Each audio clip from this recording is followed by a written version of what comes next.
안녕하세요. 사연을 즐겨 듣는 60대 남성입니다. 저도 참 굴곡진 삶을 살았다고 생각했었는데 사연을 듣다 보니 저보다 더 기구한 삶을 살았던 분들이 계시더군요. 혼자서 인생의 무거운 짐을 짊어진다는 것이 얼마나 힘든 일인 줄 알기에 저도 모르게 그만 눈물을 흘리곤 했답니다. 저 또한 가장 중요한 순간 작은 선택 하나로 삶의 끝자락까지 밀려난 적이 있는데요. 거친 바늘길을 걸어오며 느낀 것은 순간의 작은 행동 하나가 인생을 통째로 바꿀 수도 있다는 거였네요. 저는 태어날 때부터 참 불행한 아이였습니다. 7남매 중 장남이긴 했지만 부모님께서는 저에게 어떠한 애정도 관심도 주지 않으셨거든요. 제 기억 속 어머니께서는 한 번도 저를 제대로 안아주지 않으셨는데요. 그 이유가 참 기가 막히더군요. 아버지께서 저의 이름 단자를 받으러 간 날 무당은 제가 평생 재수없는 아이라고 했기 때문이었습니다. 고작 그런 이유로 자신이 배 아파 낳은 아이를 냉대하다니 저는 이해할 수 없었고요. 부모님은 제가 공부를 못하는 것도 유난히 마른 것도 다 재수가 없기 때문이라고 말하셨죠. 하지만 제가 부모님께 이런 냉대를 받았다고 동생들을 미워하거나 학대한 것은 아니었어요. 동생들은 그래도 형이고 오빠라고 저를 살뜰히 챙겨주었거든요. 동생들은 아궁이에서 고구마를 구울 때면 어머니 몰래 저에게 고구마를 가져다 주고 소학교에서 빵을 받아올 때면 반을 나눠주었습니다. 못난 장남이었지만 저를 생각해주는 동생들 덕분에 저는 부모님의 모진 말들을 견딜 수 있었네요. 부모님께서는 제가 중학교를 졸업하던 날 고등학교 진학은 꿈도 꾸지 말라며 으름장을 놓으셨어요. 비싼 학비 축내지나 말고 과수원 일손이나 도우라고 했는데요. 그러면서 자신들이 죽거든 과수원을 열심히 꾸려 동생들의 학비와 결혼 자금을 대주라고 하셨죠. 그게 바로 재수없는 살을 풀 수 있는 유일한 방법이라면서요. 저는 부모님의 말씀을 아주 잘 따랐어요. 이렇다 할 재능도 없는 제 처지를 너무나 잘 알았으니까요. 동생들은 저를 걱정했지만 의외로 과수원의 일은 제 적성에 잘 맞았습니다. 한 곳에 앉아 집중을 해야 하는 공부와는 다르게 여기저기 돌아다니며 일을 할 수 있었거든요. 부모님의 일손을 도우며 항상 생각했죠. 동생들 대신 과수원 일을 즐거워하는 내가 과수원을 이어받아서 참 다행이구나 하면서요. 그 후 저는 하루도 빠지지 않고 부모님을 도와 과수원을 일궜습니다. 다행스럽게도 저희 과수원에서 자란 사과는 당도가 높아 찾는 사람이 많았고요. 덕분에 저는 동생들의 대학 등록금을 마련해 줄 수 있었습니다. 제가 35이 되던 해 부모님께서는 저에게 결혼할 것을 권하셨죠. 그때까지도 여자와 제대로 된 만남도 가져보지 않은 저였기에 부모님의 말씀은 당황스러울 뿐이었어요. 부모님은 걱정하지 말라며 저에게 한 여자를 소개시켜줬습니다. 그 여자는 저도 아는 사이였습니다.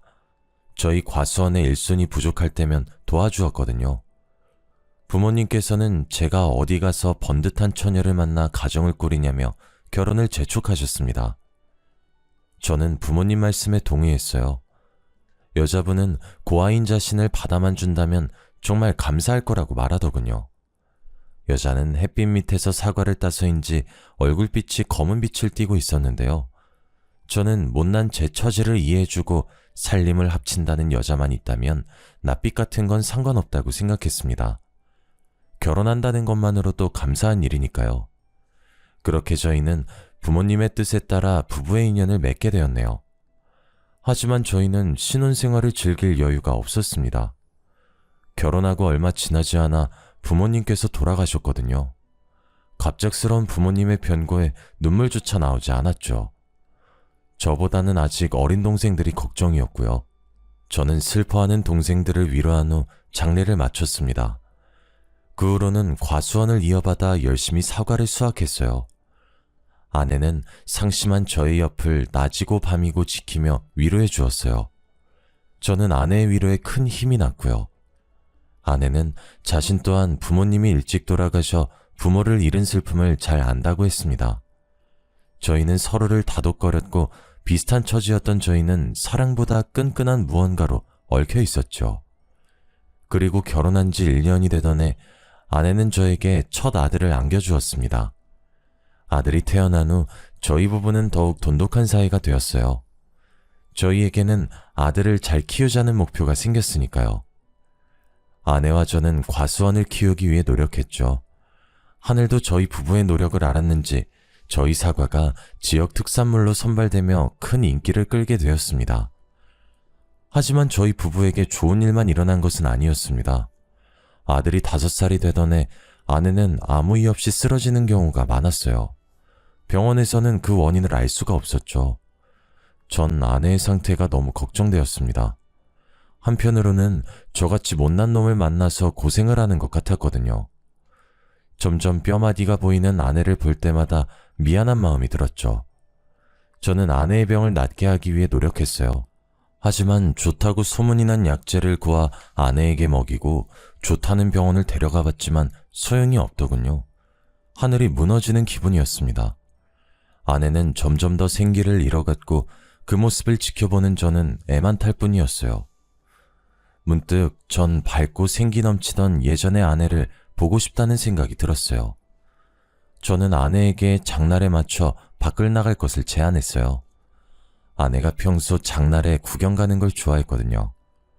오랜만에 밖에 나온 아내는 기뻐 보이더군요. 오랜만에 보는 밝은 표정이었습니다. 그런데 구경을 하던 중 저희 앞으로 중년의 여인이 지나갔는데요. 화려한 한복을 입고 있는 그 여자는 누가 봐도 무당처럼 보이더라고요. 무당은 아내의 앞을 지나가며 딱 한마디를 했습니다. 신병이 나도 단단히 났네. 어째 지금까지 살았냐? 예? 그게 무슨 말입니까? 제가 신병이라뇨. 거 순진한 사람에게 아무런 말 하지 마쇼. 딱 봐도 만만한 사람 한 명 골라 한몫 단단히 챙길 요량인가 본데 괜히 아픈 사람 건들지 말고 가던 길 가십시다. 저는 수상해 보이는 무당을 경계하며 아내를 감싸 안았습니다. 무당은 기가 차닿는 듯 웃더라고요. 무당은 저고리 안쪽에 방울을 꺼내 흔들며 아내 앞으로 다가왔어요. 갑자기 무당이 방울을 흔들자 시끄러운 소리가 귓가를 어지럽혔습니다. 하지만 아내만큼은 두 눈을 감으며 평안한 표정을 지었어요. 남편이란 작자가 지 아내 죽어가는 줄도 모르고 아주 명줄을 잡아먹는구만.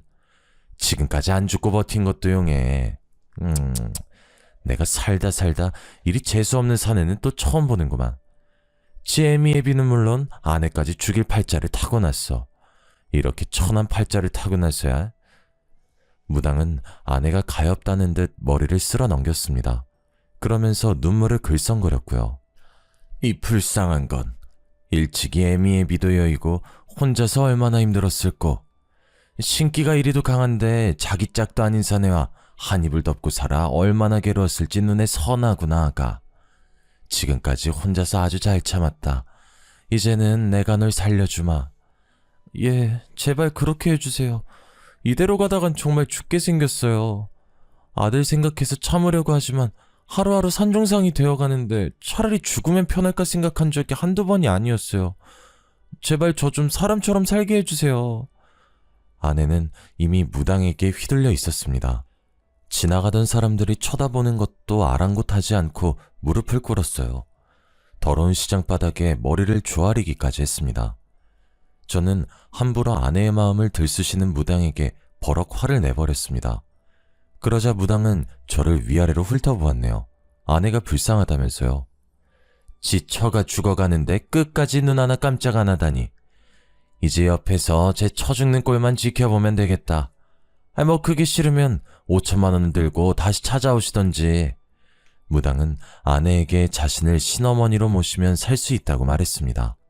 아내는 금방이라도 따라 나갈 듯 굴더라고요. 저는 열심히 아내를 붙잡았어요. 그러자 아내는 발악을 하며 저항했죠. 온갖 설득 끝에 간신히 아내를 집으로 데려올 수 있었네요. 아내는 집으로 온 후부터 계속해서 저를 원망했습니다. 제가 고생만 한 자신을 죽이려고 난리라면서요. 그러면서 당장 5천만 원을 내놓으라고 하더군요. 숨이 턱 막혔습니다. 5천만 원이라니 너무나 큰 돈이었어요. 아내는 당장 무당에게 가야 한다며 악을 썼는데요. 물론 5천만 원이 큰 돈이긴 했지만 제가 돈 때문에 아내를 말리는 것은 아니었어요. 사실 제가 아내를 말리는 데는 다 그만한 이유가 있었네요. 부모 없이 시골에서만 자란 아내는 세상 물정이 약했거든요. 사람을 쉽게 믿는 아내는 못된 마음을 먹는 사람에게 표적이 되기 좋았고요. 한 번은 다단계에 휘말려 전 재산을 날릴 뻔한 적도 있었습니다. 전 아내에게 정말 신병이 맞다면 다른 무당을 찾아가 보자 설득했어요. 하지만 아내는 그 무당이 아니면 안 된다며 고집을 부렸죠. 더 말리려 했지만 아내는 급기야 주방에서 날카로운 걸 들고 오더니 손목을 긁었지요. 이렇게 사느니 차라리 그냥 죽겠다면서요. 곧바로 응급실에 갔지만 아내는 치료를 거부하며 난동을 부렸어요. 처음 있는 아내의 강한 반항에 속이 바싹바싹 타들어갔습니다. 이대로 가다간 아내가 정말 죽을 것 같았거든요. 저는 하는 수 없이 수소문 끝에 무당을 찾아내고 그 손에 5천만 원을 넘겨주었습니다. 그 후 아내는 무당을 신어머니로 모셨죠. 말이 좋아 신딸이지 허드렛 일을 하는 일꾼이나 다름이 없었어요. 아내는 여기저기 무당에게 불려다니며 구판을 정리하고 운전을 하며 종노릇을 했습니다. 아내가 무당을 찾아간 후 전 아내의 얼굴을 보는 날이 없었네요. 물론 어린 아들도 마찬가지였어요. 아내는 항상 녹초가 되어 집에 왔기에 전 과수원의 일을 혼자 할 수밖에 없었고요. 하지만 두 명 하던 일을 혼자 하려니 힘이 붙였습니다. 그렇다고 힘들어하는 아내를 시킬 순 없었죠. 저는 어쩔 수 없이 허리띠를 줄라매고 일할 사람을 구하기 시작했습니다. 다행히 마을 사람들의 도움으로 빠르게 일손을 구할 수 있었어요. 같이 일하게 된 아주머니들은 다들 착하고 손도 빠르셨는데요. 그 덕에 수월하게 일할 수 있었죠. 제 사정을 딱하게 생각하신 아주머니들은 손수 반찬도 가져다 주시며 정말 감사한 은혜를 베풀어 주셨거든요. 저는 감사한 마음에 품삯을 좀 더 챙겨드리기도 했습니다. 하지만 저의 근심이 다 사라진 것은 아니었어요. 아직 어린 아들이 집에 혼자 있었으니까요. 언제나 아들을 챙기던 아내는 무당과 가깝게 지낸 후부터 아들에게 냉랭하게 대했거든요. 전 그 모습을 볼 때마다 마음이 아팠습니다. 어린 아들이 혹 갑자기 변한 어머니로 인해 마음에 큰 상처를 받진 않을까 걱정도 되었고요. 저는 결국 회사를 그만둔 둘째 여동생에게 사정을 말했습니다. 여동생은 한동안 자신이 아들을 봐주겠다며 흔쾌히 말을 하더군요. 그 후 여동생은 서울에서 내려와 아들을 보살펴 주었네요. 여동생은 어릴 적 동생들과 쓰던 방을 사용하며 집안일을 거들어 주었어요. 물때가 낀 화장실을 청소해 주었고 벌레 먹은 쌀을 씻어 밥을 지어 주었죠. 아들과 저는 여동생이 지어진 따뜻한 밥과 깨끗이 손질된 옷을 입으며 사람답게 생활할 수 있었습니다. 못난 오라비를 도와주겠다는 여동생이 참 고마웠죠. 단 한 사람만 빼면 말이에요. 아내는 여동생이 집에 온 이후로 대놓고 싫은 티를 냈었거든요. 언제 자기 집에서 나갈 거냐고 말하면서요. 한날은 빨래를 개고 있는 여동생의 앞에서 방울을 흔들며 무당흉내를 내었습니다. 아가씨, 보아하니 부모 복도 없고 남편 복도 없는 것이 썩 좋은 인생은 아니네요. 뭐 하나 제대로 나가는 게 없어, 아가씨는요. 평생 뼈 빠지게 일해도 자기 먹을 만큼의 복도 없는 사람이에요. 아가씨, 지금 회사에서 잘린 거죠? 그게 다 왜 그런지 아세요? 다 아가씨 복이 간장종지만 하기 때문이에요. 복을 담을래도 그릇이 적으니 계속 넘쳐서 가지고 살 수가 없는 거죠. 그러니까 괜히 좋은 직장 갔느니 좋은 남자를 만나느니 그런 헛소리 집어치우고 혼자서 평생 일만 하면서 사세요. 새언니, 그게 시집도 안 간 시누이한테 할 말이에요? 만약 제가 정말 그런 운명이라고 해도 새언니인 저한테 그렇게 말씀하시면 안 되죠. 무당한테 정신 팔려 집안 살림이고 과수원이고 돌보지도 않고 오빠랑 원준이가 안타까워서 일부러 시골에 내려온 게 누군데요. 새언니가 이런 사람인 줄 알았으면 오빠랑 결혼한다고 했을 때 무슨 소리 써서라도 막았을 텐데. 새언니랑 같이 사는 우리 오빠가 불쌍하네요. 어머, 아가씨, 팔이 안으로 굽어도 말은 똑바로 해야죠. 이 사람이 저를 만나서 고생한 게 아니라 제가 이 사람을 만나서 고생한 거라고요. 복도 치질이 없고 아내 귀한 줄도 모르는 남자 만나서 인생이 망한 거는 저라고요. 아가씨 오빠야말로 저한테 너무하죠.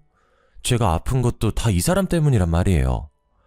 아내는 격분하며 여동생에게 삿대질을 했습니다. 저는 아내가 정말 너무한다는 생각이 들었고 열심히 아내를 말렸습니다. 여보, 그만해. 그동안 정민이가 원준이한테 얼마나 잘했는데 그것도 잊어버린 거야? 나는 어떻고, 신딸 노릇한다고 집안도 팽개치고 나간 당신 대신 집안 보살펴준 게 누군데. 적어도 정민이한테 고마운 마음 있으면 말조심은 알아서 해야 하는 거 아니냐고. 그 밥에 그 나물이라더니 아주 지 동생이라고 싸고 도는 꼴하고는. 돈 내고 볼 사주 그냥 봐준 건데 그걸 고깝게 들어서 아내한테 소리 지르는 꼴이라니. 내가 말 좀 아낀다고 정해준 운명이 어디 쉽게 바뀌는 줄 알아? 진작에 신엄마 말을 들었어야 되는데 뭐가 좋다고 이런 집구석에 붙어서 살아왔었는지 과거로 돌아갈 수 있었으면 좋겠어. 당신 같은 인간이랑 안 엮이게. 과수원 물려준다는 당신 부모 말에 홀랑 넘어가 시집간 내가 한심한 년이지. 쥐뿔도 없으면서 동생들만 줄줄이 굴비마냥 달고 있는 줄 누가 알았겠냐고. 그나마 원준이 때문에 버티고 살았는데 이제 그럴 필요도 없겠어. 애비 사주가 그 모양인데 자식이라고 벌 수 있겠냐고. 평생 칼자루 잡고 휘두르는 아들 뭐가 이쁘다고 그동안 끼고 돌았는지. 어머, 오빠 세연이 말하는 거 들었어? 진짜 미쳤나봐. 저게 사람이야? 세연이 진짜 사람 탈을 쓰고 어쩜 그런 막말을 할 수가 있어요? 짐승도 키워준 은혜는 안다고 하는데 솔직히 세연이가 우리 오빠랑 결혼 안 했으면 지금 이만큼이라도 살 수 있었을 것 같아요? 아마 지금도 단칸방 월세나 내면서 하루 벌어 하루 먹고 살았겠죠. 누구 운명 운운하기 전에 자기 인생부터 좀 돌아보라고요. 아내와 여동생의 싸움은 몸싸움으로 번져나갔습니다. 저는 두 사람의 싸움을 말렸는데 화가 잔뜩 난 여동생이 당장 이혼하라며 난리를 피우더군요. 아내는 오히려 자신이 먼저 나갈 거라며 옷장을 열어 옷가지를 꺼내기 시작했어요. 방 안에 있던 어린 아들은 그 광경을 목격한 후 펑펑 눈물을 흘렸습니다. 전 어린 아들을 보며 아내에게 무릎을 꿇었네요. 어린 아들에게는 엄마가 필요하니까요. 여동생은 경악하며 지금이라도 이혼하라며 난리였지만 저는 끝까지 앉아 아내에게 싹싹 빌었습니다. 그러자 아내는 재수없는 여동생을 내보내면 생각해보겠다고 하더군요. 저는 어쩔 수 없이 여동생에게 미안하다 사과하며 다시 서울로 올라가라고 말했어요. 그러자 여동생은 저더러 바보라고 말하면서 정신 나간 여자가 뭐가 좋다고 감싸냐고 했네요. 저는 그런 여동생에게 미안하다고 말하면서 돈 봉투를 내밀었죠. 그동안 고마웠다면서요. 그 후 저는 전보다 훨씬 바빠졌습니다. 여동생이 도와주던 집안일을 제가 도맡아 했거든요. 안에서는 집안일, 바깥에서는 과수원 일을 하니 몸이 나만하질 않았어요. 베개에 머리만 대면 자는 수준이었으니까요. 하지만 그럴 때마다 힘이 된 것은 아들의 미소였습니다. 아들은 유치원에 갔다 올 때면 퇴근한 저를 앉혀놓고 자신이 배운 한글을 읽어내렸거든요. 아들은 저와 다르게 참 총명한 아이였죠. 유치원에서 배운 것만으로도 한글을 깨우치고 숫자놀이를 했으니까요. 저는 아들을 보며 공부머리가 저를 닮지 않아 참 다행이라고 생각했습니다. 아내는 아들이 칼이나 휘두를 천한팔자라고 했지만 전 상관없었어요. 저와 다르게 똑똑한 머리를 가진 아들은 무슨 일이든 잘할 거라고 장담할 수 있었으니까요. 저는 아들이 무슨 결정을 내리건 행복하게만 살 수 있다면 상관없다고 생각했네요. 한편 아내는 무당을 따라다니며 딴 사람이 되어갔어요. 신혼 초에 보이던 수수한 모습은 온데간데 없어져 버렸고요. 화장이라고는 모르던 아내는 어느새 얼굴 전체를 화장으로 떡칠하고 다녔습니다. 검었던 얼굴은 허여멀겋게 분칠을 하면서요. 그뿐만이 아니었습니다. 평소 소심한 성격으로 동네 사람들에게 말도 못 걸던 아내는 마을을 휘젓고 다니며 마을 사람들에게 행패를 부렸죠. 나이가 많이 드신 어르신께는 살 날이 얼마 안 남았다며 말을 했고 자식이 타지에 나가 있는 분들께는 자식 복이 없다며 악담을 했습니다. 좋은 일이면 모르겠지만 아내는 항상 남들에게 안 좋은 점만을 말하면서 다녔습니다. 마을에서 아내에 대한 인식은 날이 갈수록 나빠만 졌어요. 저만 보면 아내가 이상해졌다며 한마디씩 거들 정도로 말이에요. 고심 끝에 저는 아내에게 조심스럽게 이야기를 꺼냈습니다. 당신 신엄마 따라다니면서 배우는 건 좋지만 마을 사람들한테는 그냥 아무 말 하지 마. 생각해봐. 세상에 자기 빨리 죽고 복 없다는 걸 듣고 싶어하는 사람이 어디 있겠어? 만약 보인다면 그저 그러려니 하면서 넘어가. 우리 앞으로도 계속 이 마을에서 살 텐데 마을 사람들이랑 잘못 얽혀서 좋을 게 없잖아. 안 그래? 당신 설마 내가 사기라도 친다는 거야? 그렇게 보이고 그렇게 입 밖으로 튀어나오는 걸 나더러 어쩌라고. 그리고 자기들 팔자 안 좋은 게 내 탓이야? 지들이 그렇게 타고난 걸 가지고 뭐 어쩌라고. 나보고 억지로 거짓말이라도 하면서 노인네들 비위라도 맞추는 거야 뭐야? 내가 이러려고 신엄마 밑에서 신딸 노릇하면서 고생하는 줄 알아? 그런 말이 아니잖아. 원준이 생각해서라도 조금만 참을 수 없겠어? 내가 당신한테 많은 걸 바라는 게 아니잖아. 무당한테 가서 신딸 노릇을 해도 좋고 집안 살림을 안 해도 좋아. 그냥 제발 예전처럼, 아니 예전에 반만큼이라도 언행을 조심해줘. 내가 왜 예전처럼 행동해야 되는데? 전처럼 살 바엔 그냥 혀 깨물고 죽는 게 나아. 당신한텐 아무 말도 못하고 그저 시키는 대로만 행동했던 예전의 내가 좋겠지만 난 아니야. 당신이 팔자만 좋았어 봐. 내가 이렇게까지 됐나. 이제야 확신이 섰어. 내가 있을 곳은 여기가 아니야. 저는 아내의 말에 깜짝 놀랐습니다. 아내는 곧 떠날 사람처럼 마음을 정리한 것 같았거든요. 저는 당황하면서 그게 무슨 말이냐고 물었어요.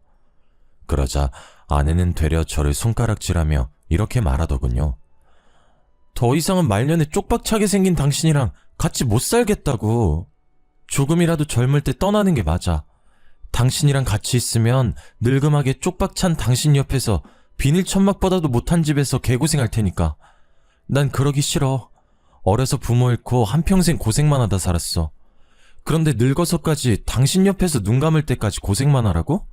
그렇게는 못 살지. 아니, 안 살 거야. 저에게 소리친 아내는 곧장 집을 나갔습니다. 당황한 저는 아내의 뒤를 따라갔어요. 곧바로 아내의 뒤를 밟았지만 날이 어두워서인지 아내의 행적을 찾을 수가 없었어요. 저는 그런 아내가 걱정돼 계속해서 마을을 돌아다니면서 아내를 찾았죠.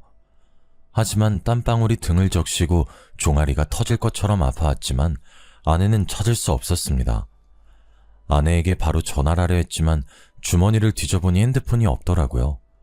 빠르게 집으로 달려가 아내에게 전화를 걸었습니다. 전화를 20통 넘게 걸고 문자를 수백 통이 넘게 보냈지만 아내에게는 아무런 소식도 없었어요. 제 걱정스러운 마음은 이루 말할 수가 없을 정도였죠. 아내의 빈자리를 눈치채서인지 아들 또한 아내를 찾기 시작하더군요. 그날 전 뜬 눈으로 밤을 지새우며 아내를 기다렸습니다. 아침이 밝아오고 전 집에서 아내를 기다리고 싶은 마음이 굴뚝 같았어요. 그렇지만 사과를 수확해야 하는 시기이기에 그럴 수가 없었죠. 저는 혹시나 아내가 돌아올까 하는 마음에 쪽지 하나를 남겨둔 채 과수원으로 떠났습니다. 하지만 집으로 돌아와 보니 저를 반기는 것은 빈 통장과 어지럽혀진 집뿐이었습니다. 아내는 피같이 모은 전 재산을 가지고 혼자서 도망친 것이었어요. 아내가 무당을 만난 후 이상해졌지만 그럼에도 아내를 믿어줬는데, 그래서인지 아내에 대한 배신감은 너무나 컸습니다. 멀쩡한 살이 찢어지는 것처럼 정말 처절한 기분이었어요. 심지어 쪽잠을 청할 때 아내는 제 꿈까지 불쑥불쑥 튀어나와 재산을 가로채며 도망갔죠. 도망가는 아내를 잡으려고 했지만 소용없었습니다. 발바닥이 바닥에 붙은 듯 움직이지 않았거든요. 그렇게 아내를 잃은 저는 한동안 망연자실한 시간을 보냈네요. 폐인처럼 살던 저를 일으켜 세워준 것은 아들이었습니다. 아들은 그저 누워만 있는 저에게 냉장고를 뒤져 먹을 만한 음식을 가져다주며 제 옆을 지켜주었는데요. 저는 그런 아들을 보면서 다시 살아보자는 의지를 불태웠네요. 처음에는 혼자서 아들을 어떻게 키울 수 있을까 앞이 막막했습니다. 생각을 하려고 해도 눈에 안대를 씌운 듯 캄캄하게만 느껴질 뿐이었어요. 하지만 아들을 굶길 수 없었던 저는 억지로 정신을 차리기 위해 애썼습니다. 자존심을 버리고 동생들에게 돈을 빌리는 것부터 시작했죠. 제 사정을 들은 동생들은 군말 없이 돈을 빌려주었습니다. 주말이 되면 동생들은 하나같이 저희 집으로 모여들었어요. 여동생들은 반찬을 가져오며 살림살이를 채워줬습니다. 남동생들은 과수원에 모여들어 저의 일손을 도와주었고요. 그렇게 저는 동생들의 도움으로 천천히 자리를 잡을 수 있었습니다. 제 마음 한구석 깊이 상처를 준 아내 또한 차츰차츰 잊어가게 되었죠. 제가 과수원을 돌보는 사이 아들은 말썽 한번 부리지 않고 커갔어요. 엄마의 빈자리가 그리울 만도 한데 못난 아비를 생각해서인지 힘든 기색 한번 보이질 않는 아들의 모습은 참 짠할 정도였습니다. 그럼에도 아들은 늘 스스로 노력해 매번 전교 1등 성적표를 쥐어주면서 절 기쁘게 해주었네요. 아내는 아들이 칼이나 잡을 천한팔자라고 말했지만 저는 상관없었습니다. 가장 힘든 순간 힘이 되어준 아들은 세상에서 가장 소중한 보물이었으니까요. 하나밖에 없는 소중한 아들은 제 삶의 유일한 희망이자 삶의 이유였죠. 저는 아들을 생각하며 더 이를 악물고 일을 했어요. 결국 전 농약 없이 당도 높은 사과를 만들어냈고 저희 과수원 사과는 입소문을 타고 점점 유명해졌습니다. 그러던 중 대기업 소속 식품회사에 다니던 동생은 저희 과수원의 사과로 사과 주스를 만들자고 사업을 제안했어요. 농약 없이 당도 높은 사과로 주스를 만든다면 대박이 날 거라면서요. 처음에는 동생의 제안을 거절하려 했지만 동생은 이렇게 말하더군요. 평생 시골 과수원에서 썩느니 한번 도전해보는 게 어떠냐고요. 결국 저는 새로운 것에 도전하기로 마음을 먹었습니다. 제안을 받아들인 저는 동생과 함께 과수원 옆 작은 공간을 빌려 사과 주스를 만들기 위해 노력했어요. 수차례의 실패와 좌절 끝에 저는 동생과 함께 사과 주스를 출시했네요. 결과는 그야말로 대박을 쳤습니다. 특히 어린아이들을 기르는 엄마들 사이에서 인기가 좋았어요. 농약을 넣지 않아 어린아이들이 먹기 좋다고 소문이 났거든요. 그 후 저는 동생과 함께 사업을 시작했습니다. 그리고 처음으로 이사를 결심했죠. 아들에게 더 나은 교육 환경을 제공하고 싶은 마음 때문이었어요. 제 바람대로 이사를 온 후 저는 처음으로 아들을 입시학원에 보내주었습니다. 원래 머리가 좋던 아들은 학원 아이들을 금방 따라잡더군요. 도시에서도 내놓으라 하는 인문계에서 전교 1등을 도맡아 하던 아들은 결국 서울대 의대를 가게 되었습니다. 정말 감사하고 기쁜 일이었죠. 동생들은 하나같이 아들을 축하해줬고요. 제 사업 또한 점점 커져만 갔어요. 사업이 점점 커짐에 따라 믿을 만한 사람들이 필요하다고 생각했는데요. 그래서 저는 다른 동생들 모두에게 같이 사업을 꾸려나가자고 제안을 했어요. 동생들은 그 제안을 흔쾌히 따라줬고요. 시간이 흘러 어느덧 50대 중반을 바라보고 있었습니다. 동생들은 혼자가 된 지 수십 년이 지난 저에게 재혼을 하라고 제안했어요. 하지만 저는 그럴 수 없었네요. 아내가 도망간 탓에 호적 정리도 되지 않은 상태였거든요. 괜한 분란을 만들고 싶지 않았어요. 제 속마음을 알게 된 동생들은 이혼 변호사를 섭외해 왔는데요. 변호사는 배우자가 3년 이상의 생사불명 상태이면 혼자서도 이혼을 할 수 있다고 조언해 주었습니다. 가정 파탄의 전적인 요인은 모두 아내에게 있었기에 일은 쉽게 해결됐고요. 저는 동생들의 도움으로 제 호적에 남아있는 아내를 훌훌 털어버릴 수 있었습니다. 그리고 저에게도 따뜻한 사랑이 찾아왔어요. 바로 꽃집을 운영하던 여자였죠. 아이를 가질 수 없는 몸으로 전 남편에게 이혼을 당하고 지금까지 혼자 산다고 했는데요. 그러면서 저에게 혼자서 아들을 훌륭히 키워내다니 정말 대단하다고 말해주었습니다. 고운 얼굴만큼 마음씨도 고운 그 여자에게 푹 빠져버렸어요. 저는 그 여자에게 고백을 했고 그렇게 늙은 나이에 재혼을 하게 되었어요. 아내는 다정하고 참한 사람이었습니다. 남들에게 휘둘리지 않는 강단도 있었고요. 저는 그 점이 참 마음에 들었어요. 아들 또한 자신을 친아들처럼 살뜰하게 챙겨주는 아내를 무척 마음에 들어 했죠. 아무도 강요하지 않았지만 먼저 가서 어머니라고 부를 정도였습니다. 아내는 베개 밑에 머리를 들 때면 자신이 이렇게 행복해도 되는 것이냐며 눈물을 짓고 했는데요. 저는 그 모습이 너무도 가엾고 어여뻐 항상 등을 토닥여 주었어요. 제일 가까운 배우자에게 받은 상처가 얼마나 큰지 그 누구보다도 잘 알거든요. 시간이 흘러 저희는 어느덧 결혼 4년차 부부가 되었습니다. 아들 또한 옛과 인연을 걸치고 본가로 넘어갔고요. 아내의 생일날 저희는 모처럼의 외식을 하기 위해 백화점으로 나갔어요. 오랜만에 가족들과 함께 쇼핑을 하고 맛있는 음식을 먹으니 문득 내가 이 아내를 만나지 않았다면 이런 즐거움을 알았을까? 라는 생각이 들었습니다. 쑥스러워 아내에게 말은 못했지만 말이에요. 밤이 되고 백화점 폐점 시간이 다가왔습니다. 저희도 집으로 갈 채비를 하였고요. 그런데 백화점에서 얼마 떨어지지 않은 곳에서 풀빵을 파는 노파가 있더군요. 늦은 시간까지 풀빵 장사를 하다니 전 의아했는데요. 아내는 마침 간식이 먹고 싶었는데 잘 됐다며 한 봉지 사가자고 했죠. 이럴 때 아니면 언제 먹느냐면서요. 날씨가 더웠기에 저는 차 안에 에어컨을 틀어두고 아들과 둘이 풀빵을 사기 위해 나왔습니다. 가까이 다가가니 노파는 딱 봐도 산전수전을 다 겪은 모양이었어요. 고개를 숙이고 있는 노파의 머리는 허옇게 새어 듬성듬성하게 두피가 보이고 있었습니다. 풀빵을 굽는 손가락 끝은 다 꼬부라져 있었고요. 저는 짠한 마음에 지갑에 들고 있던 현금을 다 꺼내 노파에게 건네주었습니다. 노파는 은인을 만났다며 감사해했죠. 그러면서 보답으로 자신이 운명을 봐줄 수 있다고 말하더군요. 옆에 있던 아들은 제법 흥미가 당기는 모양이었어요. 아버지 기억 안 나? 왜 어머니가 집 나가기 전에 나한테 그랬다며 평생 칼이나 휘두르고 사는 백정팔자였다고 했잖아. 아버지한테는 말년에 쪽박찰상이라고 했고 재밌을 것 같은데 한 번만 보고 가자, 응? 아내의 영향으로 미신을 믿진 않았지만 한 번쯤은 봐도 상관없다고 생각했어요. 아들 또한 자신의 운명을 궁금해했고요. 저는 노파에게 저와 아들의 운명을 봐달라고 말했는데요. 노파는 자신에게 손을 내밀어 보라고 하더군요.